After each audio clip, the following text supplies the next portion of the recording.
ಓಂ ಶಾಂತಿ. ಮುರುಳಿ ದಿನಾಂಕ 19/1/2019.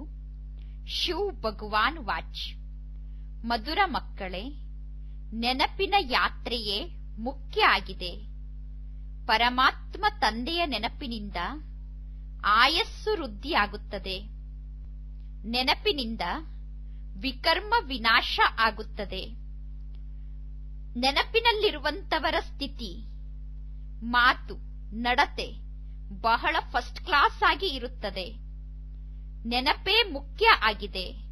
ಪ್ರಶ್ನೆ: ಮಕ್ಕಳಾದ ನಿಮಗೆ ದೇವತೆಗಳಿಗಿಂತ ಜಾಸ್ತಿ ಖುಷಿ ಆಗಬೇಕು, ಏಕೆ? ಉತ್ತರ: ಏಕೆಂದರೆ ಈಗ ನಿಮಗೆ ಬಹಳ ದೊಡ್ಡ ಲಾಟರಿ ಸಿಕ್ಕಿದೆ. ಭಗವಂತನೇ ನಿಮಗೆ ಓದಿಸುತ್ತಿದ್ದಾರೆ.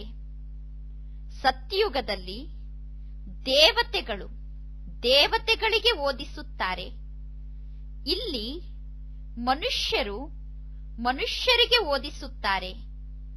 ಆದರೆ ಆತ್ಮರಿಗೆ ಸ್ವಯಂ ಪರಮಾತ್ಮ ತಂದೆ ಓದಿಸುತ್ತಿದ್ದಾರೆ. ನೀವೀಗ ಸ್ವದರ್ಶನ ಚಕ್ರಧಾರಿ ಆಗಿದ್ದೀರಾ. ನಿಮ್ಮ ಬುದ್ಧಿಯಲ್ಲಿ ಸಂಪೂರ್ಣ ಜ್ಞಾನ ಇದೆ. ದೇವತೆಗಳಿಗೂ ಕೂಡ ಈ ಜ್ಞಾನ ಇಲ್ಲ. ಗೀತೆ: ಎದ್ದೇಳಿ ಪ್ರೇಮಿಕೆಯರೇ, ಎದ್ದೇಳಿ, ಹೊಸ ಯುಗ ಬರುತ್ತಾ ಇದೆ. ಓಂ ಶಾಂತಿ. ಹೊಸ ಯುಗದಲ್ಲಿ ದೇವಿ ದೇವತೆಗಳು ಇರುತ್ತಾರೆ. ದೇವತೆಗಳು ಮನುಷ್ಯರೇ, ಆದರೆ ಅವರ ಗುಣಗಳು ದೇವತೆಗಳ ಸಮಾನ ಇದೆ.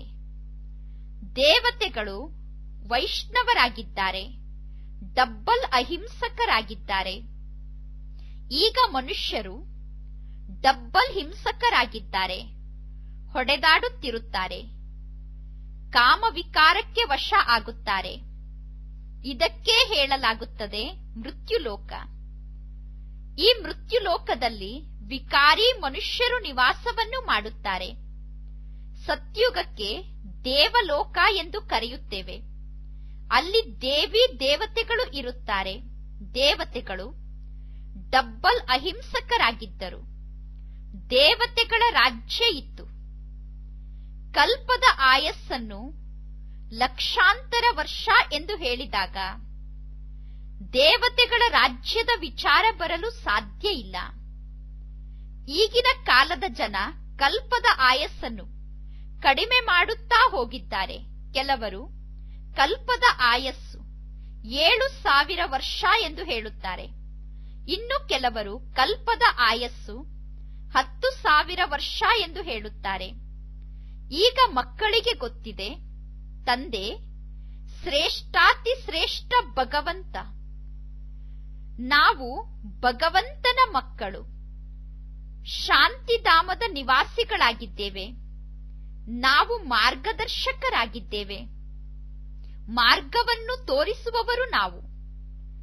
ಈ ಯಾತ್ರೆಯ ಬಗ್ಗೆ ಎಲ್ಲೂ ವರ್ಣನೆ ಇಲ್ಲ.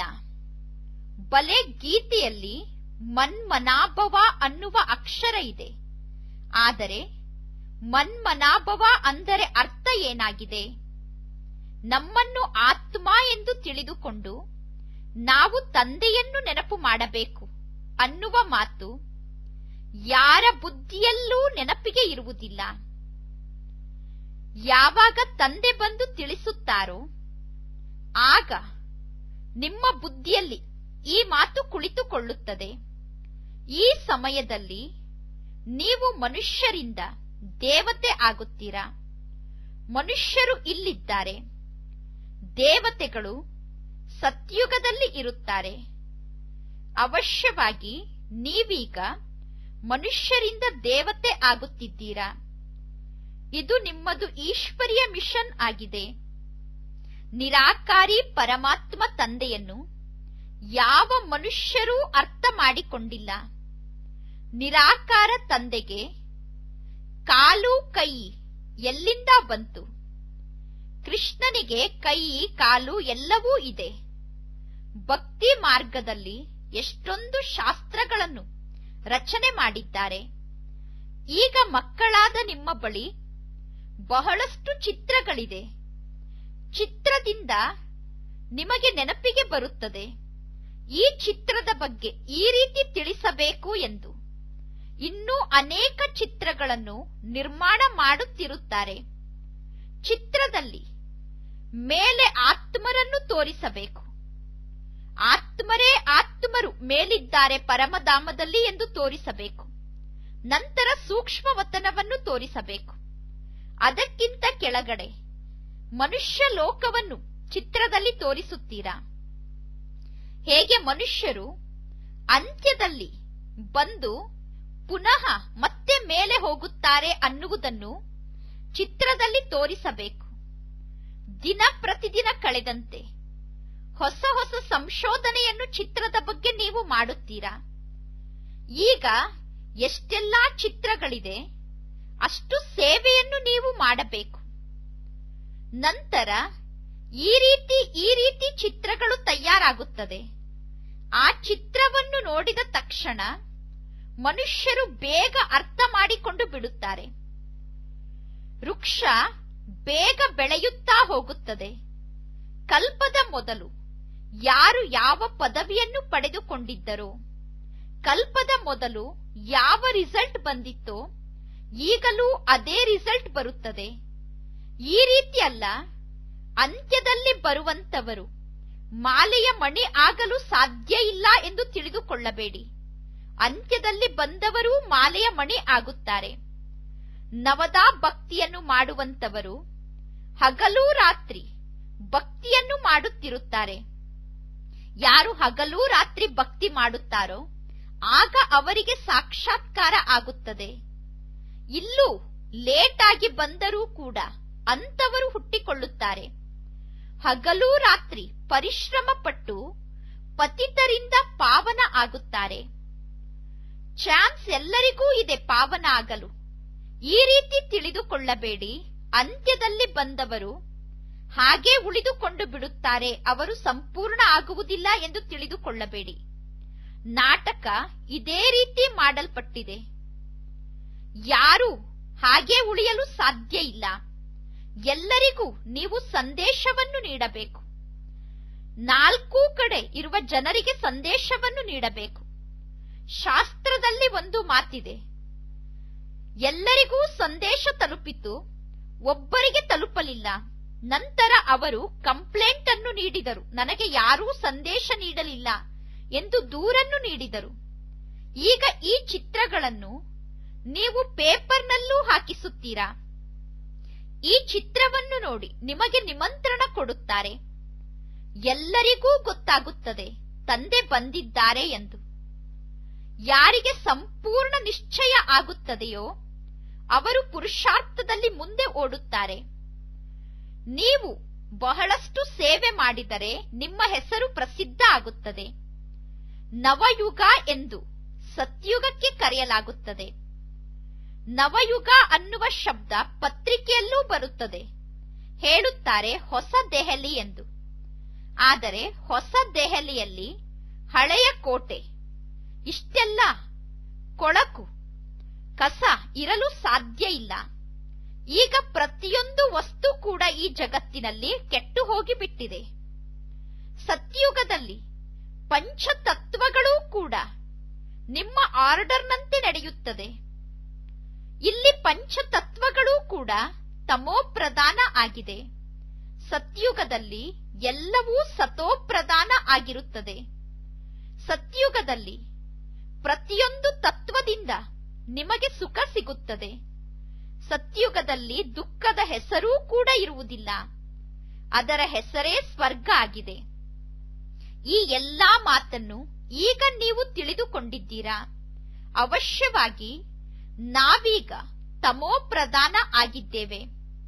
ಸತೋಪ್ರಧಾನ ಆಗುವುದಕ್ಕೋಸ್ಕರ ಪುರುಷಾರ್ಥವನ್ನು ಮಾಡಿ ಗುರಿಯ ಕಡೆ ಹೋಗುತ್ತಿದ್ದೇವೆ. ಉಳಿದವರೆಲ್ಲ ಅಂಧಕಾರದಲ್ಲಿ ಇದ್ದಾರೆ. ನಾವೀಗ ಜ್ಞಾನದ ಪ್ರಕಾಶದಲ್ಲಿ ಇದ್ದೇವೆ. ನಾವೀಗ ಮೇಲೆ ಹೋಗುತ್ತಿದ್ದೇವೆ. ಉಳಿದವರೆಲ್ಲ ಕೆಳಗೆ ಬೀಳುತ್ತಿದ್ದಾರೆ. ಈಗ ಮಕ್ಕಳಾದ ನೀವು ವಿಚಾರ ಸಾಗರ ಮಂಥನ ಮಾಡಬೇಕು. ಶಿವತಂದೆ ನಮಗೆ ಕಲಿಸುವಂತವರಾಗಿದ್ದಾರೆ. ಶಿವತಂದೆ ವಿಚಾರ ಸಾಗರ ಮಂಥನ ಮಾಡುವುದಿಲ್ಲ. ಈ ಬ್ರಹ್ಮ ತಂದೆ ವಿಚಾರ ಸಾಗರ ಮಂಥನ ಮಾಡಬೇಕಾಗುತ್ತದೆ. ನೀವೆಲ್ಲರೂ ಕೂಡ ವಿಚಾರ ಸಾಗರ ಮಂಥನ ಮಾಡಿ ನಂತರ ಜ್ಞಾನದ ಬಗ್ಗೆ ತಿಳಿಸುತ್ತೀರಾ. ಕೆಲವರು ಸ್ವಲ್ಪವೂ ಕೂಡ ಜ್ಞಾನದ ಬಗ್ಗೆ ವಿಚಾರ ಸಾಗರ ಮಂಥನ ಮಾಡುವುದೇ ಇಲ್ಲ. ಅವರಿಗೆ ಬರೀ ಹಳೆಯ ಜಗತ್ತೇ ನೆನಪಿಗೆ ಬರುತ್ತಿರುತ್ತದೆ. ತಂದೆ ಹೇಳುತ್ತಾರೆ, ನೀವೀಗ ಈ ಹಳೆಯ ಜಗತ್ತನ್ನು ಸಂಪೂರ್ಣ ಮರೆತು ಬಿಡಿ. ಆದರೆ ಬಾಬಾರವರಿಗೆ ಗೊತ್ತಿದೆ, ನಂಬರ್ ವಾರ್ ಪುರುಷಾರ್ಥದ ಅನುಸಾರ ರಾಜ್ಯಧಾನಿ ಸ್ಥಾಪನೆ ಆಗುತ್ತಾ ಇದೆ. ತಂದೆ ಹೇಳುತ್ತಾರೆ, ನಾನು ಬಂದು ರಾಜ್ಯಧಾನಿಯನ್ನು ಸ್ಥಾಪನೆ ಮಾಡುತ್ತೇನೆ. ಎಲ್ಲಾ ಆತ್ಮರನ್ನು ವಾಪಸ್ ಕರೆದುಕೊಂಡು ಹೋಗುತ್ತೇನೆ. ನಿಮಗೋಸ್ಕರ ರಾಜ್ಯವನ್ನು ಸ್ಥಾಪನೆ ಮಾಡಿ ಉಳಿದ ಎಲ್ಲಾ ಆತ್ಮರನ್ನು ವಾಪಸ್ ಕರೆದುಕೊಂಡು ಹೋಗುತ್ತೇನೆ. ಆ ಜನ ಕೇವಲ ತಮ್ಮ ತಮ್ಮ ಧರ್ಮವನ್ನು ಸ್ಥಾಪನೆ ಮಾಡುವುದಕ್ಕೋಸ್ಕರ ಧರ್ಮ ಸ್ಥಾಪಕರಾಗಿ ಈ ಸೃಷ್ಟಿಗೆ ಬರುತ್ತಾರೆ. ಧರ್ಮ ಸ್ಥಾಪಕರು ಬಂದ ನಂತರ ಆ ಧರ್ಮದ ಆತ್ಮರು ಅವರ ಹಿಂದೆ ಬರುತ್ತಾರೆ. ಅಂದ ಮೇಲೆ ಅವರ ಮಹಿಮೆಯನ್ನೇನು ಮಾಡುತ್ತೀರಾ? ಮಹಿಮೆ ಅಂತೂ ನಿಮ್ಮದ್ದು ನಡೆಯುತ್ತದೆ.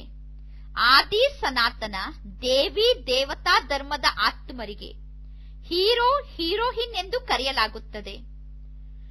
ವಜ್ರ ಸಮಾನ ಜನ್ಮ ಮತ್ತು ಕವಡೆಯ ಸಮಾನ ಜನ್ಮ ಎಂದು ನಿಮ್ಮ ಜನ್ಮಕ್ಕೆ ಗಾಯನ ಮಾಡಲಾಗುತ್ತದೆ. ನೀವೀಗ ಏಕ್ದಂ ತುದಿಯಿಂದ ಕೆಳಗಡೆ ಬಿದ್ದು ಕೆಳಗೆ ಬಂದು ಬಿಟ್ಟಿದ್ದೀರಾ. ಬಹಳ ಉನ್ನತ ಸ್ಥಾನದಲ್ಲಿದ್ದ ನೀವು ಕೆಳಗೆ ಬಿದ್ದು ಸಂಪೂರ್ಣ ಕನಿಷ್ಠ ಆಗಿದ್ದೀರಾ. ಈಗ ಪುನಃ ಮಕ್ಕಳಾದ ನೀವು ದೇವತೆಗಳಿಗಿಂತ ಜಾಸ್ತಿ ಖುಷಿಯಲ್ಲಿ ಇರಬೇಕು. ಏಕೆಂದರೆ ನಿಮಗೀಗ ಲಾಟ್ರಿ ಸಿಕ್ಕಿದೆ. ನಿಮಗೀಗ ಭಗವಂತನೇ ಓದಿಸುತ್ತಿದ್ದಾರೆ. ಜಗತ್ತಿನಲ್ಲಿ ದೇವತೆಗಳಿಗೆ ದೇವತೆಗಳು ಓದಿಸುತ್ತಾರೆ. ಈ ಕಲಿಯುಗದಲ್ಲಿ ಮನುಷ್ಯರು ಮನುಷ್ಯರಿಗೆ ಓದಿಸುತ್ತಾರೆ. ಆತ್ಮರಾದ ನಿಮಗೆ ಸ್ವಯಂ ಪರಂಪಿತ ಪರಮಾತ್ಮ ಓದಿಸುತ್ತಿದ್ದಾರೆ. ಅಂದ ಮೇಲೆ ಎಷ್ಟೊಂದು ವ್ಯತ್ಯಾಸ ಇದೆ. ಬ್ರಾಹ್ಮಣರಾದ ನೀವು ರಾಮರಾಜ್ಯ ಮತ್ತು ರಾವಣ ರಾಜ್ಯದ ಬಗ್ಗೆ ಜ್ಞಾನವನ್ನು ತಿಳಿದುಕೊಂಡಿದ್ದೀರಾ. ಈಗ ನೀವು ಎಷ್ಟು ತಂದೆಯ ಶ್ರೀಮತದಂತೆ ನಡೆಯುತ್ತೀರೋ ಅಷ್ಟು ಶ್ರೇಷ್ಠ ಪದವಿಯನ್ನು ಪಡೆದುಕೊಳ್ಳುತ್ತೀರಾ. ಅಜ್ಞಾನ ಕಾಲದಲ್ಲಿ ಯಾರು ಏನೆಲ್ಲ ಮಾಡುತ್ತಾರೋ ಅದು ಉಲ್ಟಾ ಕರ್ಮವೇ ಆಗುತ್ತದೆ. ಚಿಕ್ಕ ಮಕ್ಕಳಿದ್ದಾಗ ಅವರ ಬುದ್ಧಿ ಚಿಕ್ಕ ಮಕ್ಕಳ ಸಮಾನ ಇರುತ್ತದೆ. ನಂತರ ಬಾಲಕರ ಸಮಾನ ಬುದ್ಧಿ ಆಗುತ್ತದೆ. 16-17 ವರ್ಷ ಆದ ನಂತರ ಅವರಿಗೆ ನಿಶ್ಚಿತಾರ್ಥ ಮಾಡಿಸುತ್ತಾರೆ. ಇಂದು ಜಗತ್ತು ಬಹಳ ಕೆಟ್ಟು ಹೋಗಿದೆ. ಮಕ್ಕಳನ್ನು ಮಡಿಲಿನಲ್ಲಿ ಕೂರಿಸಿಕೊಂಡು ಆ ಸಣ್ಣ ಮಕ್ಕಳಿಗೆ ನಿಶ್ಚಿತಾರ್ಥ ಮಾಡಿಸುತ್ತಾರೆ. ಅಷ್ಟು ಸಣ್ಣ ಮಕ್ಕಳಿದ್ದಾಗ ನಿಶ್ಚಿತಾರ್ಥ ಮಾಡಿಸಿ ನಂತರ ಕೊಡುವುದು ತೆಗೆದುಕೊಳ್ಳುವುದನ್ನು ಮಾಡಲು ಪ್ರಾರಂಭ ಮಾಡುತ್ತಾರೆ. ಸತ್ಯುಗದಲ್ಲಿ ಮದುವೆಗಳೂ ಕೂಡ ಎಷ್ಟೊಂದು ರಾಯಲ್ ಆಗಿ ಇರುತ್ತದೆ. ನೀವು ಎಲ್ಲವನ್ನೂ ಸಾಕ್ಷಾತ್ಕಾರ ಮಾಡಿಕೊಂಡಿದ್ದೀರಾ. ನೀವು ಎಷ್ಟು ಪುರುಷಾರ್ಥದಲ್ಲಿ ಮುಂದೆ ಹೋಗುತ್ತೀರೋ ಅಷ್ಟು ನಿಮಗೆ ಎಲ್ಲಾ ಮಾತಿನ ಸಾಕ್ಷಾತ್ಕಾರ ಆಗುತ್ತದೆ. ಯಾರು ಬಹಳ ಒಳ್ಳೆಯ ಫಸ್ಟ್ ಕ್ಲಾಸ್ ಯೋಗಿ ಮಕ್ಕಳಿದ್ದಾರೋ ಅವರ ಆಯಸ್ಸು ವೃದ್ಧಿಯಾಗುತ್ತಾ ಹೋಗುತ್ತದೆ. ತಂದೆ ಹೇಳುತ್ತಾರೆ, ಯೋಗದಿಂದ ನಿಮ್ಮ ಆಯಸ್ಸನ್ನು ವೃದ್ಧಿ ಮಾಡಿಕೊಳ್ಳಿ. ಮಕ್ಕಳಿಗೆ ಗೊತ್ತಿದೆ, ಯೋಗದಲ್ಲಿ ನಾವು ಬಹಳಷ್ಟು ಡಲ್ ಇದ್ದೇವೆ. ನಮಗೆ ಯೋಗ ಅಷ್ಟೊಂದು ಹಿಡಿಯುವುದಿಲ್ಲ. ಯೋಗದಲ್ಲಿ ಇರುವುದಕ್ಕೋಸ್ಕರ ಕೆಲವು ಮಕ್ಕಳು ತಲೆ ಚಚ್ಚಿಕೊಳ್ಳುತ್ತಾರೆ. ಆದರೆ ಅವರಿಗೆ ಯೋಗ ಮಾಡಲು ಸಾಧ್ಯ ಆಗುವುದಿಲ್ಲ. ಗಳಿಗೆ ಗಳಿಗೆಗೂ ತಂದೆಯ ನೆನಪನ್ನು ಮರೆತು ಬಿಡುತ್ತಾರೆ. ವಾಸ್ತವದಲ್ಲಿ ಇಲ್ಲಿರುವವರ ಚಾರ್ಟ್ ಬಹಳ ಚೆನ್ನಾಗಿರಬೇಕು. ಸೆಂಟರ್ನಲ್ಲಿ ಇರುವವರ ಚಾರ್ಟ್ ಬಹಳ ಚೆನ್ನಾಗಿರಬೇಕು. ಹೊರಗಡೆ ಜಗತ್ತಿನಲ್ಲಂತೂ ಬಹಳಷ್ಟು ಉದ್ಯೋಗ ವ್ಯವಹಾರದಲ್ಲಿ ಸಿಕ್ಕಿ ಹಾಕಿಕೊಂಡಿರುತ್ತಾರೆ. ತಂದೆಯನ್ನು ನೆನಪು ಮಾಡುತ್ತಾ ಮಾಡುತ್ತಾ ಈಗ ನೀವು ಇಲ್ಲೇ ಸತೋಪ್ರಧಾನ ಆಗಬೇಕು. ಕಡಿಮೆ ಅಂದರೆ ಭೋಜನವನ್ನು ತಯಾರು ಮಾಡುವಾಗ, ಕಡಿಮೆ ಅಂದರೆ 8 ಗಂಟೆ ಆದರೂ ನೀವು ಶಿವತಂದೆಯನ್ನು ನೆನಪು ಮಾಡಿ. ಆಗ ನೀವು ಅಂತ್ಯದಲ್ಲಿ ಕರ್ಮಾತೀತ ಸ್ಥಿತಿಯನ್ನು ತಲುಪುತ್ತೀರಾ. ಕೆಲವರು ಹೇಳುತ್ತಾರೆ, ನಾನು 6 ಗಂಟೆ 8 ಗಂಟೆ ಯೋಗದಲ್ಲಿ ಇರುತ್ತೇನೆ ಎಂದು. ಆದರೆ ತಂದೆ ಒಪ್ಪಿಕೊಳ್ಳುವುದಿಲ್ಲ. ಅನೇಕರಿಗೆ ನಾಚಿಕೆ ಆಗುತ್ತದೆ ನಾವು ಯೋಗ ಮಾಡುತ್ತಿಲ್ಲ ಎಂದು. ಅದಕ್ಕೋಸ್ಕರ ಅವರು ಚಾರ್ಟನ್ನೇ ಬರೆಯುವುದಿಲ್ಲ. ಅರ್ಧ ಗಂಟೆ ಕೂಡ ಕೆಲವರು ತಂದೆಯನ್ನು ನೆನಪು ಮಾಡುವುದಿಲ್ಲ. ಮುರುಳಿಯನ್ನು ಕೇಳುವುದು ಇದು ನೆನಪಲ್ಲ. ಮುರುಳಿ ಕೇಳುವುದು ಅಂದರೆ ಧನವನ್ನು ಸಂಪಾದನೆ ಮಾಡಿಕೊಳ್ಳುವುದಾಗಿದೆ. ನೆನಪಿನಿಂದ ನಾವು ಮುರುಳಿ ಕೇಳುತ್ತೇವೆ ಎಂದು ಹೇಳುತ್ತಾರೆ. ನೀವು ತಂದೆಯ ನೆನಪಿನಲ್ಲಿ ಸ್ಥಿತ ಆದಾಗ ಮುರುಳಿ ಕೇಳುವುದೇ ಬಂದಾಗುತ್ತದೆ, ನಿಮಗೇನೂ ಕೇಳಿಸುವುದಿಲ್ಲ. ಕೆಲವು ಮಕ್ಕಳು ಬಾಬಾರವರಿಗೆ ಬರೆಯುತ್ತಾರೆ, ನಾನು ಬಾಬಾರವರ ನೆನಪಿನಲ್ಲಿದ್ದು ಮುರುಳಿ ಕೇಳಿದೆ ಎಂದು. ಆದರೆ ಮುರುಳಿ ಕೇಳುವುದು ನೆನಪಲ್ಲ. ಬಾಬಾ ಸ್ವಯಂ ಹೇಳುತ್ತಾರೆ, ಬ್ರಹ್ಮ ತಂದೆ ಸ್ವಯಂ ಹೇಳುತ್ತಾರೆ, ನಾನು ಗಳಿಗೆ ಗಳಿಗೆಗೂ ಶಿವತಂದೆಯ ನೆನಪನ್ನು ಮರೆತು ಬಿಡುತ್ತೇನೆ ಎಂದು. ತಂದೆಯ ನೆನಪಿನಲ್ಲಿದ್ದು ಭೋಜನವನ್ನು ಸ್ವೀಕಾರ ಮಾಡಲು ಕುಳಿತುಕೊಳ್ಳುತ್ತೇನೆ ಎಂದು ಬ್ರಹ್ಮ ತಂದೆ ಹೇಳುತ್ತಾರೆ. ಶಿವತಂದೆಯ ನೆನಪಿನಲ್ಲಿ ಊಟ ಮಾಡಬೇಕು ಎಂದು ಕುಳಿತರೂ ಕೂಡ ನಾನು ತಂದೆಯ ಜೊತೆ ಮಾತನಾಡುತ್ತೇನೆ, ಬಾಬಾ ನೀವಂತೂ ಅಭೋಕ್ತ ಆಗಿದ್ದೀರಾ, ನಾನು ನಿಮಗೆ ಹೇಗೆ ಹೇಳಲು ಸಾಧ್ಯ ನೀವು ಊಟ ಮಾಡುತ್ತೀರಾ ಎಂದು? ನೀವು ಊಟ ಮಾಡುತ್ತೀರಾ, ನಾನು ಊಟ ಮಾಡುತ್ತೇನೆ ಎಂದು ಹೇಳಲು ಸಾಧ್ಯ ಇಲ್ಲ. ಕೆಲವೊಮ್ಮೆ ಈ ಮಾತನ್ನು ಹೇಳುತ್ತೇನೆ, ನಾನು ಊಟ ಮಾಡುತ್ತಿದ್ದೇನೆ ಬಾಬಾ ನೀವು ನನ್ನ ಜೊತೆಗಿದ್ದೀರಾ ಎಂದು. ಇಲ್ಲಿ ಮುಖ್ಯ ಅಂದರೆ ನೆನಪಿನ ಯಾತ್ರೆ ಆಗಿದೆ. ಮುರುಳಿಯ ಸಬ್ಜೆಕ್ಟ್ ಸಂಪೂರ್ಣ ಬೇರೆ ಆಗಿದೆ. ತಂದೆಯ ನೆನಪಿನಿಂದ ನೀವು ಪವಿತ್ರರಾಗುತ್ತೀರಾ, ನೆನಪಿನಿಂದ ಆಯಸ್ಸು ವೃದ್ಧಿ ಆಗುತ್ತದೆ. ಇನ್ನು ಈ ರೀತಿ ತಿಳಿದುಕೊಳ್ಳಬೇಡಿ, ನಾನು ಮುರುಳಿಯನ್ನು ಕೇಳಿದೆ, ಆಗ ಬಾಬಾರವರ ನೆನಪು ಇತ್ತು ಎಂದು. ನೀವು ಮುರುಳಿ ಕೇಳುವುದರಿಂದ ನಿಮ್ಮ ವಿಕರ್ಮ ವಿನಾಶ ಆಗುವುದಿಲ್ಲ. ವಿಕರ್ಮ ವಿನಾಶ ಮಾಡಿಕೊಳ್ಳಲು ಪರಿಶ್ರಮ ಪಡಬೇಕು. ಬಾಬಾರವರಿಗೆ ಗೊತ್ತಿದೆ, ಬಹಳಷ್ಟು ಮಕ್ಕಳು ಸ್ವಲ್ಪ ಕೂಡ ತಂದೆಯನ್ನು ನೆನಪು ಮಾಡುವುದಿಲ್ಲ. ನೆನಪಿನಲ್ಲಿರುವಂತಹ ಮಕ್ಕಳ ಸ್ಥಿತಿ, ಮಾತು, ನಡತೆ ಸಂಪೂರ್ಣ ಭಿನ್ನವಾಗಿರುತ್ತದೆ. ನೀವೀಗ ನೆನಪಿನಿಂದ ಸತೋಪ್ರಧಾನರಾಗುತ್ತೀರಾ. ಮಾಯೆ ಈ ರೀತಿ ಇದೆ, ಏಕದಂ ಮಕ್ಕಳ ಬುದ್ಧಿಯನ್ನು ಬುದ್ಧುಗಳ ಸಮಾನ ಮಾಡುತ್ತದೆ, ಮಕ್ಕಳನ್ನು ಬುದ್ಧಿಹೀನರನ್ನಾಗಿ ಮಾಡುತ್ತದೆ. ಬಹಳಷ್ಟು ವಿಕಾರದ ಕಾಯಿಲೆಗಳು ಜಾಸ್ತಿಯಾಗಿ ಬಿಡುತ್ತದೆ. ಯಾರಿಗೆ ಮೊದಲು ಸ್ವಲ್ಪವೂ ಮೋಹವೇ ಇರಲಿಲ್ಲವೋ ಅವರ ಮನಸ್ಸಿನಲ್ಲಿ ಮೋಹ ಹುಟ್ಟುತ್ತದೆ. ಅವರು ಮೋಹಕ್ಕೆ ವಶಾಗಿ ಸಿಕ್ಕಿಕೊಂಡು ಸಾಯುತ್ತಾರೆ. ಇದು ಬಹಳ ಪರಿಶ್ರಮದ ಕೆಲಸ ಆಗಿದೆ. ಮುರುಳಿಯನ್ನು ಕೇಳುವ ಸಬ್ಜೆಕ್ಟೇ ಬೇರೆ ಆಗಿದೆ. ಮುರುಳಿ ಕೇಳುವುದು ಅಂದರೆ ಧನವನ್ನು ಸಂಪಾದನೆ ಮಾಡಿಕೊಂಡಂತೆ. ಮುರುಳಿ ಕೇಳುವ ಮಾತು ಅಂದರೆ ಧನವನ್ನು ಸಂಪಾದನೆ ಮಾಡಿಕೊಳ್ಳುವ ಮಾತು. ಮುರುಳಿಯಿಂದ ಆಯಸ್ಸು ವೃದ್ಧಿ ಆಗುವುದಿಲ್ಲ. ಮುರುಳಿಯಿಂದ ನೀವು ಪಾವನ ಆಗುವುದಿಲ್ಲ. ಮುರುಳಿಯಿಂದ ನಿಮ್ಮ ವಿಕರ್ಮ ವಿನಾಶ ಆಗುವುದಿಲ್ಲ. ಮುರುಳಿಯನ್ನಂತೂ ಬಹಳಷ್ಟು ಜನ ಕೇಳುತ್ತಾರೆ. ಮುರುಳಿ ಕೇಳಿದರೂ ಕೂಡ ಪುನಃ ಹೋಗಿ ವಿಕಾರಕ್ಕೆ ವಶ ಆಗಿ ಕೆಳಗೆ ಬೀಳುತ್ತಾರೆ. ತಂದೆಗೆ ಸತ್ಯವನ್ನು ಹೇಳುವುದೇ ಇಲ್ಲ. ತಂದೆ ಹೇಳುತ್ತಾರೆ, ನೀವು ಪವಿತ್ರರಾಗಿ ಇರಲು ನಿಮಗೆ ಸಾಧ್ಯ ಆಗದೇ ಇದ್ದ ಮೇಲೆ ನನ್ನ ಬಳಿ ಏಕೆ ಬರುತ್ತೀರಾ? ಮಕ್ಕಳು ಹೇಳುತ್ತಾರೆ, ಬಾಬಾ ನಾನು ಅಜಮಿಳನ ಸಮಾನ ಪಾಪಿಯಾಗಿದ್ದೇನೆ. ನಿಮ್ಮ ಬಳಿ ಬಂದರೆ ಮಾತ್ರ ನಾನು ಪಾವನ ಆಗಲು ಸಾಧ್ಯ. ನಿಮ್ಮ ಬಳಿ ಬಂದರೆ ಸ್ವಲ್ಪವಾದರೂ ಸುಧಾರಣೆ ಆಗಬಹುದು. ನಿಮ್ಮ ಬಳಿ ಬರದೆ ಇನ್ನು ಎಲ್ಲಿಗೆ ನಾನು ಹೋಗಲಿ? ದಾರಿ ಇದೊಂದೇ ಆಗಿದೆ. ಈ ರೀತಿ ಪಾಪ ಮಾಡುವ ಮಕ್ಕಳು ಕೂಡ ಬಾಬಾರವರ ಬಳಿ ಬರುತ್ತಾರೆ. ಯಾವುದೋ ಒಂದು ಸಮಯದಲ್ಲಿ ಅವರಿಗೂ ಕೂಡ ಜ್ಞಾನದ ಬಾಣ ನಾಟುತ್ತದೆ. ಬಾಬಾ ಮಧುಬನಕ್ಕೋಸ್ಕರ ಹೇಳುತ್ತಾರೆ, ಇಲ್ಲಿ ಯಾವುದೇ ಅಪವಿತ್ರ ಆತ್ಮರು ಬರಬಾರದು ಎಂದು.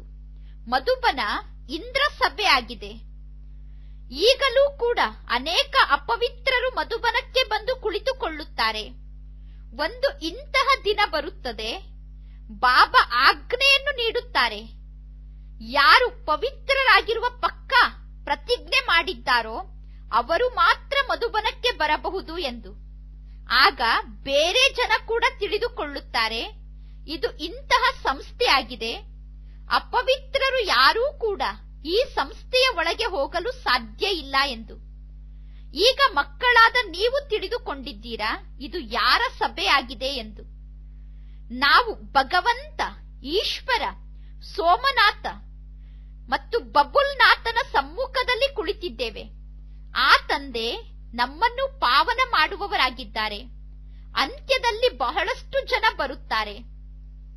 ನಂತರ ಯಾರು ಗಲಾಟೆ ಮಾಡಲು ಸಾಧ್ಯ ಇಲ್ಲ. ಯಾರು ಈ ಧರ್ಮದ ಆತ್ಮರಾಗಿದ್ದಾರೋ ಅವರು ಪುನಃ ಅಂತ್ಯದಲ್ಲಿ ಇಲ್ಲಿಗೆ ಬರುತ್ತಾರೆ. ಆರ್ಯ ಸಮಾಜಿಗಳೂ ಕೂಡ ಹಿಂದೂಗಳೇ ಆಗಿದ್ದಾರೆ, ಆದರೆ ತಮ್ಮ ಮಠಪಂಥವನ್ನು ಬೇರೆ ಮಾಡಿಕೊಂಡಿದ್ದಾರೆ. ದೇವತೆಗಳು ಸತ್ಯುಗದಲ್ಲಿ ಇರುತ್ತಾರೆ. ಈಗ ಇಲ್ಲಿರುವವರೆಲ್ಲ ಹಿಂದೂಗಳೇ. ವಾಸ್ತವದಲ್ಲಿ ಹಿಂದೂ ಅನ್ನುವುದು ಧರ್ಮ ಅಲ್ಲ. ಹಿಂದೂಸ್ತಾನ ಅನ್ನುವುದು ದೇಶದ ಹೆಸರಾಗಿದೆ. ಈಗ ಮಕ್ಕಳಾದ ನೀವು ಕುಳಿತರೂ ನಿಂತರೂ ಓಡಾಡುತ್ತಿದ್ದರು ಸ್ವದರ್ಶನ ಚಕ್ರಧಾರಿ ಆಗಬೇಕು. ವಿದ್ಯಾರ್ಥಿಗಳಿಗೆ ಶಿಕ್ಷಣ ನೆನಪಿಗೆ ಇರಬೇಕು. ಸಂಪೂರ್ಣ ಸೃಷ್ಟಿಚಕ್ರದ ಜ್ಞಾನ ಈಗ ನಿಮ್ಮ ಬುದ್ಧಿಯಲ್ಲಿ ಇದೆ. ದೇವತೆಗಳಿಗೂ ನಿಮಗೂ ಈಗ ಸ್ವಲ್ಪ ವ್ಯತ್ಯಾಸ ಇದೆ. ಸಂಪೂರ್ಣ ಪಕ್ಕ ಸ್ವದರ್ಶನ ಚಕ್ರಧಾರಿಗಳು ನೀವು ಆದಾಗ ನೀವು ವಿಷ್ಣುವಿನ ಕುಲಕ್ಕೆ ಹೋಗುತ್ತೀರಾ. ನೀವು ತಿಳಿದುಕೊಂಡಿದ್ದೀರಾ, ಈಗ ನಾವು ಈ ರೀತಿ ದೇವತೆ ಆಗುತ್ತಿದ್ದೇವೆ. ಈ ದೇವತೆಗಳ ಸ್ಥಿತಿ ಫೈನಲ್ ಸ್ಥಿತಿ ಆಗಿದೆ. ಯಾವಾಗ ನಾವು ದೇವತೆಗಳ ಸಮಾನ ಸ್ಥಿತಿಯನ್ನು ತಲುಪುತ್ತೇವೋ ಆಗ ನಾವು ಕರ್ಮಾತೀತ ಸ್ಥಿತಿಯನ್ನು ತಲುಪುತ್ತೇವೆ. ಶಿವತಂದೆ ಮಕ್ಕಳಾದ ನಿಮ್ಮನ್ನು ಸ್ವದರ್ಶನ ಚಕ್ರಧಾರಿಯನ್ನಾಗಿ ಮಾಡುತ್ತಾರೆ. ಶಿವತಂದೆಯಲ್ಲಿ ಜ್ಞಾನ ಇದೆ. ಶಿವತಂದೆ ನಮ್ಮನ್ನೂ ಕೂಡ ಈ ರೀತಿ ಜ್ಞಾನಿಗಳನ್ನಾಗಿ ಮಾಡುತ್ತಾರೆ. ನೀವೀಗ ಈ ರೀತಿ ದೇವತೆ ಆಗುತ್ತೀರಾ. ಮೊದಲು ಬ್ರಾಹ್ಮಣರಾಗಿ ನಂತರ ದೇವತೆ ಆಗುತ್ತೀರಾ. ಈಗ ನಿಮ್ಮ ಕೈಯಲ್ಲಿ ದೇವತೆಗಳ ಕೈಯಲ್ಲಿರುವ ಅಲಂಕಾರವನ್ನು ಕೊಡಲು ಸಾಧ್ಯ ಇಲ್ಲ. ನೀವಿನ್ನೂ ಪುರುಷಾರ್ಥಿಗಳಾಗಿದ್ದೀರಾ. ನಂತರ ನೀವು ವಿಷ್ಣುವಿನ ಕುಲದವರಾಗುತ್ತೀರಾ. ಸತ್ಯುಗದಲ್ಲಿ ವೈಷ್ಣವ ಕುಲ ಇರುತ್ತದೆ. ನೀವೀಗ ಈ ರೀತಿ ದೇವತೆ ಆಗಬೇಕು. ನೀವೀಗ ಬಹಳಷ್ಟು ಮಧುರರಾಗಬೇಕು. ಅಂತಿಂತಹ ಶಬ್ದವನ್ನು ಮಾತನಾಡುವುದಕ್ಕಿಂತ ಮಾತನಾಡದೆ ಸುಮ್ಮನೆ ಇರುವುದು ಬಹಳ ಒಳ್ಳೆಯದಾಗಿದೆ. ಒಂದು ಉದಾಹರಣೆ ಇದೆ. ಇಬ್ಬರು ಜಗಳ ಆಡುತ್ತಿದ್ದರು. ಆಗ ಒಬ್ಬ ಸನ್ಯಾಸಿ ಹೇಳಿದರು, ಮುಖದಲ್ಲಿ ನಾಣ್ಯವನ್ನು ಹಾಕಿಕೊಳ್ಳಿ, ಎಂದೂ ನಾಣ್ಯವನ್ನು ತೆಗೆಯಬೇಡಿ. ನೀವು ನಾಣ್ಯ ಹಾಕಿಕೊಂಡು ಸುಮ್ಮನೆ ಇದ್ದರೆ, ಅವರು ಜಗಳ ಆಡುವಾಗ ಪ್ರತ್ಯುತ್ತರ ಕೊಡದೇ ಇದ್ದಾಗ ಮುಂದೆ ಜಗಳ ನಡೆಯಲು ಸಾಧ್ಯ ಇಲ್ಲ. ಪಂಚವಿಕಾರಗಳನ್ನು ಗೆಲ್ಲುವುದು ಚಿಕ್ಕಮ್ಮನ ಮನೆಗೆ ಹೋಗಿ ಬಂದಷ್ಟು ಸುಲಭ ಅಲ್ಲ. ಕೆಲವರು ತಮ್ಮ ಅನುಭವವನ್ನೂ ಕೂಡ ಹೇಳುತ್ತಾರೆ. ನನ್ನಲ್ಲಿ ಮೊದಲು ಬಹಳ ಕ್ರೋಧ ಇತ್ತು, ಈಗ ಕಡಿಮೆ ಆಗಿದೆ. ಈಗ ಬಹಳಷ್ಟು ಮಧುರರು ನೀವು ಆಗಬೇಕು. ನಿನ್ನೆ ನೀವು ಭಕ್ತರಾಗಿ ದೇವತೆಗಳ ಗುಣವನ್ನು ಮಹಿಮೆ ಮಾಡುವವರಾಗಿದ್ದೀರಿ. ಈಗ ನೀವು ತಿಳಿದುಕೊಂಡಿದ್ದೀರಾ, ನಾವು ದೇವತೆ ಆಗುತ್ತಿದ್ದೇವೆ. ನಂಬರ್ ವಾರಾಗಿ ದೇವತೆ ಆಗುತ್ತೀರಾ. ಯಾರು ಸೇವೆ ಮಾಡುತ್ತಾರೋ ತಂದೆ ಅವಶ್ಯವಾಗಿ ಅಂತಹ ಮಕ್ಕಳ ಹೆಸರನ್ನು ತೆಗೆದುಕೊಳ್ಳುತ್ತಾರೆ. ಎಲ್ಲರಿಗೂ ಮಾರ್ಗ ತೋರಿಸಬೇಕು. ಮೊದಲು ನಮಗೂ ಏನೂ ಗೊತ್ತಿರಲಿಲ್ಲ, ಈಗ ನಮಗೆ ಎಷ್ಟೊಂದು ಜ್ಞಾನ ಸಿಕ್ಕಿದೆ. ಯಾರು ಚೆನ್ನಾಗಿ ಜ್ಞಾನವನ್ನು ಧಾರಣೆ ಮಾಡಿಕೊಳ್ಳುವುದಿಲ್ಲ ಅವರ ಬಗ್ಗೆ ಬಾಬಾರವರ ಬಳಿ ರಿಪೋರ್ಟ್ ಬರುತ್ತದೆ, ಬಾಬಾ ಇವರಲ್ಲಿ ಬಹಳಷ್ಟು ಕ್ರೋಧ ಇದೆ ಎಂದು. ಬಾಬಾರವರಿಗೆ ಗೊತ್ತಿದೆ, ಇವರು ಆತ್ಮಿಕ ಸೇವೆಯನ್ನು ಮಾಡುತ್ತಿಲ್ಲ, ಇವರಿಗೆ ಆತ್ಮಿಕ ಸೇವೆ ಮಾಡಲು ಆಗುತ್ತಿಲ್ಲ. ಅಂದರೆ ಸ್ಥೂಲ ಸೇವೆಯನ್ನಾದರೂ ಮಾಡಿ. ಬಾಬಾರವರ ನೆನಪಿನಲ್ಲಿದ್ದು ಸೇವೆ ಮಾಡಿದರೆ ಬಹಳ ದೊಡ್ಡ ಭಾಗ್ಯ ಆಗಿದೆ. ಒಬ್ಬರು ಇನ್ನೊಬ್ಬರಿಗೆ ತಂದೆಯ ನೆನಪನ್ನು ಮಾಡಿಸಬೇಕು. ನೆನಪಿನಿಂದ ಶಕ್ತಿ ಸಿಗುತ್ತದೆ. ತಂದೆಯನ್ನು ನೆನಪು ಮಾಡಿ ಚಾರ್ಟ್ ಅನ್ನು ಇಡಿ. ಚಾರ್ಟ್ ಇಂದ ಗೊತ್ತಾಗುತ್ತದೆ ನೀವು ಎಷ್ಟು ನೆನಪು ಮಾಡುತ್ತೀರಾ ಎಂದು. ಪ್ರತಿಯೊಬ್ಬರಿಗೂ ತಂದೆ ಎಚ್ಚರಿಕೆಯನ್ನು ನೀಡುತ್ತಾರೆ. ವಿಶ್ವದಲ್ಲಿ ಶಾಂತಿ ಸ್ಥಾಪನೆ ಆಗಬೇಕು ಎಂದು ಬಹಳಷ್ಟು ಜನ ಬೇಡುತ್ತಾರೆ. ಅವಶ್ಯವಾಗಿ ಒಂದು ಸಮಯದಲ್ಲಿ ವಿಶ್ವದಲ್ಲಿ ಶಾಂತಿ ಇತ್ತು. ಸತ್ಯುಗದಲ್ಲಿ ಅಶಾಂತಿಯ ಯಾವ ಮಾತು ಇರಲಿಲ್ಲ. ಮಧುರ ತಂದೆ ಮಧುರ ಮಕ್ಕಳನ್ನು ಮತ್ತು ಇಡೀ ವಿಶ್ವವನ್ನು ಮಧುರವನ್ನಾಗಿ ಮಾಡುತ್ತಿದ್ದಾರೆ. ಮಧುರ ತಂದೆ ಮತ್ತು ಮಧುರ ಮಕ್ಕಳು ಸೇರಿ ಇಡೀ ವಿಶ್ವವನ್ನು ಮಧುರ ಮಾಡುತ್ತಿದ್ದೀರಾ. ಈಗ ಇಡೀ ಜಗತ್ತು ಮಧುರ ಇಲ್ಲ. ಎಲ್ಲಿ ನೋಡಿದರೂ ಅಲ್ಲಿ ಸಾವು ಸಂಭವಿಸುತ್ತಾ ಇದೆ. ಎಲ್ಲಾ ಕಡೆ ಜನ ಸಾಯುತ್ತಿದ್ದಾರೆ. ಇಂತಹ ಆಟ ಅನೇಕ ಬಾರಿ ನಡೆದಿದೆ ಮತ್ತು ನಡೆಯುತ್ತಿರುತ್ತದೆ. ಈ ಆಟಕ್ಕೆ ಅಂತ್ಯ ಇಲ್ಲ. ಈ ಚಕ್ರ ತಿರುಗುತ್ತಲೇ ಇರುತ್ತದೆ. ಒಳ್ಳೆಯದು. ಮಧುರಾತಿ ಮಧುರ ಅಗಲಿ ಹೋಗಿ ಮರಳಿ ಸಿಕ್ಕಿರುವ ಮಕ್ಕಳ ಪ್ರತಿ ಮಾತ್ಪಿತಾ ಬಾಪ್ತಾದರವರ ನೆನಪು, ಪ್ರೀತಿ ಹಾಗೂ ಸುಪ್ರಭಾತ. ಆತ್ಮಿಕ ಮಕ್ಕಳಿಗೆ ಆತ್ಮಿಕ ತಂದೆಯ ನಮಸ್ತೆ. ಆತ್ಮಿಕ ತಂದೆಗೆ ಆತ್ಮಿಕ ಮಕ್ಕಳ ನೆನಪು, ಪ್ರೀತಿ ಹಾಗೂ ನಮಸ್ತೆ ನಮಸ್ತೆ ನಮಸ್ತೆ. ಧಾರಣೆಗೋಸ್ಕರ ಮುಖ್ಯ ಸಾರ. ಫಸ್ಟ್ ಪಾಯಿಂಟ್, ವಿಕರ್ಮವನ್ನು ವಿನಾಶ ಮಾಡಿಕೊಳ್ಳಲು ಅಥವಾ ಆಯಸ್ಸನ್ನು ವೃದ್ಧಿ ಮಾಡಿಕೊಳ್ಳಲು ನೆನಪಿನ ಯಾತ್ರೆ ಬಹಳ ಅವಶ್ಯಕ ಆಗಿದೆ. ನೆನಪಿನಿಂದಲೇ ನೀವು ಪಾವನ ಆಗುತ್ತೀರಾ. ಆದ್ದರಿಂದ ಕಡಿಮೆ ಅಂದರೆ ಕಡಿಮೆ 8 ಗಂಟೆ ಆದರೂ ಪ್ರತಿದಿನ ತಂದೆಯನ್ನು ನೆನಪು ಮಾಡಿ ಚಾರ್ಟ್ ಅನ್ನು ಇಡಬೇಕು. ಸೆಕೆಂಡ್ ಪಾಯಿಂಟ್, ದೇವತೆಗಳ ಸಮಾನ ಮಧುರರಾಗಬೇಕು. ಅಂತಿಂತಹ ಶಬ್ದವನ್ನು ಮಾತನಾಡುವುದಕ್ಕಿಂತ ಮಾತನಾಡದೇ ಇರುವುದು ಬಹಳ ಒಳ್ಳೆಯದು. ಆತ್ಮಿಕ ಸೇವೆಯನ್ನು ಮಾಡಿ ಅಥವಾ ಸ್ಥೂಲ ಸೇವೆಯನ್ನು ಮಾಡುತ್ತಾ ಶಿವ ತಂದೆಯ ನೆನಪಿನಲ್ಲಿರುವುದು ಬಹಳ ದೊಡ್ಡ ಸೌಭಾಗ್ಯ. ಆತ್ಮಿಕ ಸೇವೆ ಮಾಡುವಾಗ ಮತ್ತು ಸ್ಥೂಲ ಸೇವೆ ಮಾಡುವಾಗ ಶಿವ ತಂದೆಯ ನೆನಪಿನಲ್ಲಿ ಇದ್ದರೆ ಅದು ಬಹಳ ದೊಡ್ಡ ಭಾಗ್ಯ ಆಗಿದೆ. ವರದಾನ, ಈಶ್ವರಿಯ ರಸದ ಅನುಭವವನ್ನು ಮಾಡಿ ಏಕರಸ ಸ್ಥಿತಿಯಲ್ಲಿ ಸ್ಥಿತ ಆಗಿ ಇರುವಂತಹ ಶ್ರೇಷ್ಠ ಆತ್ಮ ಆಗಿ. ಯಾರೆಲ್ಲ ಮಕ್ಕಳು ಈಶ್ವರಿಯ ರಸದ ಅನುಭವ ಮಾಡುತ್ತಾರೋ ಅವರಿಗೆ ಈ ಇಡೀ ಜಗತ್ತೇ ಸಪ್ಪೆ ಎಂದು ಅನುಭವ ಆಗುತ್ತದೆ. ಈ ಜಗತ್ತಿನ ಎಲ್ಲಾ ರಸಗಳು ಅವರ ದೃಷ್ಟಿಯಲ್ಲಿ ಸಪ್ಪೆ ಎಂದು ಅವರಿಗೆ ಅನುಭವ ಆಗುತ್ತದೆ. ಇರುವುದೇ ಒಂದು ಮಧುರ ರಸ ಅಂದ ಮೇಲೆ ಆ ಒಂದು ಮಧುರ ರಸದ ಕಡೆ ಅವಶ್ಯವಾಗಿ ಗಮನ ಹೋಗುತ್ತದೆ. ಸಹಜವಾಗಿ ಒಬ್ಬ ತಂದೆಯ ಜೊತೆ ಮನಸ್ಸು ಜೋಡಣೆ ಆಗುತ್ತದೆ. ಆಗ ನಿಮಗೆ ಯಾವುದೇ ಮಾತಿನಲ್ಲೂ ಕಷ್ಟದ ಅನುಭವ ಆಗುವುದಿಲ್ಲ. ತಂದೆಯ ಸ್ನೇಹ, ತಂದೆಯ ಸಹಯೋಗ, ತಂದೆಯ ಜೊತೆ ಮತ್ತು ತಂದೆಯಿಂದ ಪ್ರಾಪ್ತಿ ಮಾಡಿಕೊಳ್ಳುತ್ತಿರುವ ಸರ್ವ ಪ್ರಾಪ್ತಿಗಳು ಸಹಜವಾಗಿ ನಿಮ್ಮನ್ನು ಏಕರಸ ಸ್ಥಿತಿಯಲ್ಲಿ ಸ್ಥಿತ ಆಗುವಂತೆ ಮಾಡುತ್ತದೆ. ಈ ರೀತಿ ಏಕರಸ ಸ್ಥಿತಿಯಲ್ಲಿ ಸ್ಥಿತ ಆಗಿ ಇರುವಂತಹ ಆತ್ಮರೇ ಶ್ರೇಷ್ಠ ಆತ್ಮರಾಗಿದ್ದಾರೆ. ಶ್ಲೋಗನ್, ಕೊಳಕನ್ನು ಸಮಾವೇಶ ಮಾಡಿ ಎಲ್ಲರಿಗೂ ರತ್ನವನ್ನು ಕೊಡುವವರೇ ಮಾಸ್ಟರ್ ಸಾಗರ ಆಗಿದ್ದಾರೆ. ಕೊಳಕನ್ನು ಸಮಾವೇಶ ಮಾಡಿಕೊಂಡು ರತ್ನವನ್ನು ನೀಡುವುದು ಅಂದರೆ ಮಾಸ್ಟರ್ ಸಾಗರ ಆಗುವುದಾಗಿದೆ. ಒಳ್ಳೆಯದು. ಬ್ರಹ್ಮ ತಂದೆಯ ಸಮಾನ ಆಗುವುದಕ್ಕೋಸ್ಕರ ವಿಶೇಷ ಪುರುಷಾರ್ಥ. ಹೇಗೆ ಬ್ರಹ್ಮ ತಂದೆ ತಮ್ಮ ಸುಖದ ಸಾಧನ, ತಮ್ಮ ಶರೀರದ ಆರಾಮ್, ಯಾವ ಮಾತನ್ನೂ ತಮ್ಮ ಆಧಾರ ಮಾಡಿಕೊಳ್ಳಲಿಲ್ಲ. ಬ್ರಹ್ಮ ತಂದೆ ಸರ್ವ ಪ್ರಕಾರದಿಂದ ದೇಹದ ಸ್ಮೃತಿಯಿಂದ ಭಿನ್ನ ಆಗಿ ನಿರಂತರ ಮಹಾಜ್ಯೋತಿಯಾದಂತಹ ತಂದೆಯ ಪ್ರೀತಿಯಲ್ಲಿ ಲವಲೀನ ಆಗಿದ್ದರು. ಅದೇ ರೀತಿ ದೇಹದ ಸ್ಮೃತಿಯಿಂದ ಭಿನ್ನ ಆಗಿ ಜ್ಯೋತಿಯಾದ ತಂದೆಯ ಪ್ರೀತಿಯಲ್ಲಿ ನೀವು ಲವಲೀನ ಆಗಿ ಬ್ರಹ್ಮ ತಂದೆಯನ್ನು ಅನುಕರಣೆ ಮಾಡಿ. ಹೇಗೆ ಜ್ಯೋತಿಯಾದಂತಹ ಪರಮಾತ್ಮ ತಂದೆ ಜ್ಯೋತಿ ಸ್ವರೂಪ ಆಗಿದ್ದರೂ ಕೂಡ ಜ್ಯೋತಿಯಾದ ತಂದೆಯಲ್ಲಿ ಪ್ರಕಾಶ ಮತ್ತು ಶಕ್ತಿ ಎರಡೂ ರೂಪ ಸಮಾವೇಶ ಆಗಿದೆ.